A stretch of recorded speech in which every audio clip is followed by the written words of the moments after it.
kulanti wacan daawadayaal inaa lilaahi wa inaa ilayhi raajicuun. ilaahay ha u naxariisto dadkii soomaaliyeed ee maanta lagu xasuuqay magaalada muqdisho.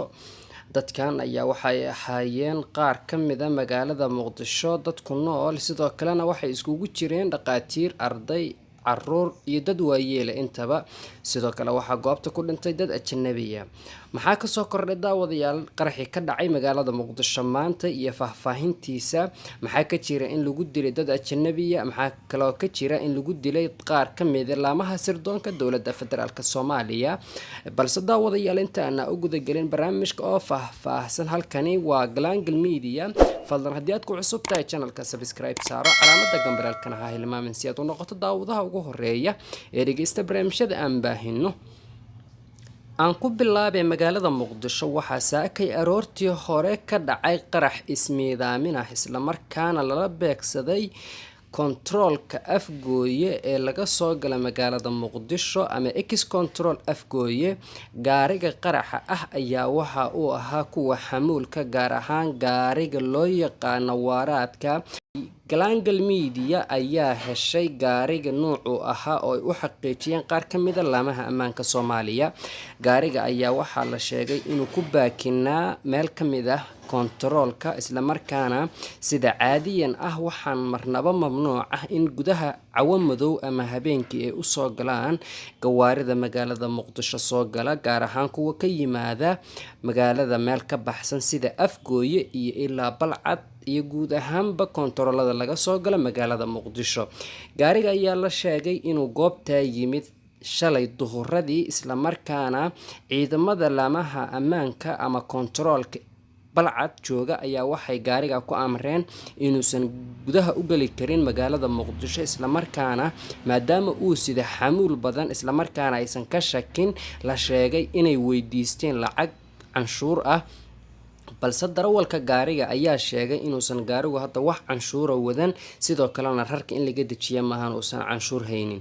sidaas ayaa gaariga goobta lagu baakimay. sidoo kale kooxaha falka geystay oo la socday dhaqdhaqaaqa dadka ay beegsanayeen oo ahaa Turki, islamarkaana dhisaya wadada isku xirta afgooye iyo muqdisho, ayaa la sheegay inuu bartilmaameedku ahaa, islamarkaana qorshahoodii hore ayay ka warqabeen.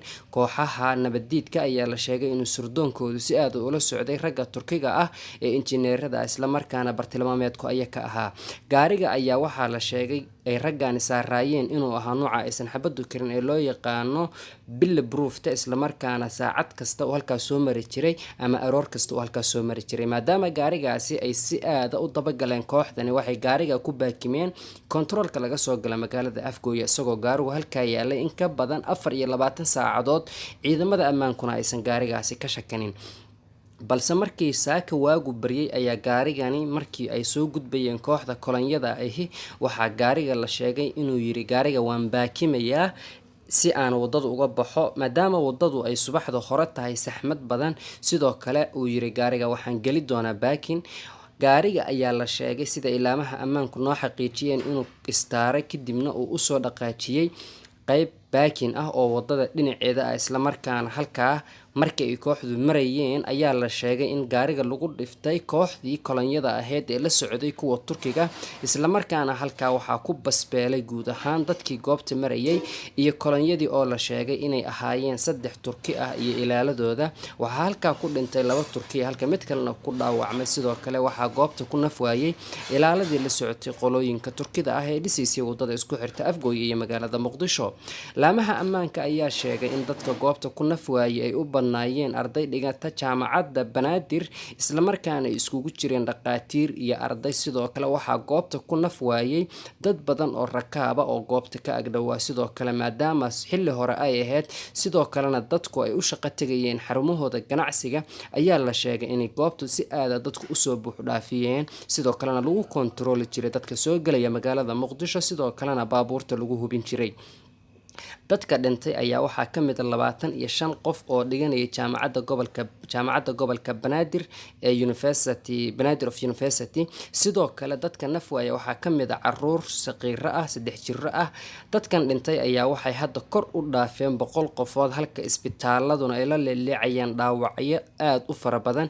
isbitaalka Madiina ayaa la geeyay 76 qof oo meyd ah ilaa iyo haddana aan la xaqiijin karin. allaha u naxariistay dadka sida xaqdarrada ah maanta loo laayay waa kuwan qaar ka mid ah sawiradooda. yarkan dhexda ku jira oo aad ka arki kartaan muuqaalka Idriis Cabdiqaadir wuxuu ka mid ahaa dadka dhigta jaamacadda gobolka Banaadir. sidoo kale dhalinyarada kale ayaa goobta ku jiray. waxaa goobta la sheegay in ku dhintay dad aad u fara badan. halkan nagala socotaan waa Galagal Media. fadlan haddii aad ku cusub tahay muuqaalka share dheh, like, subscribe.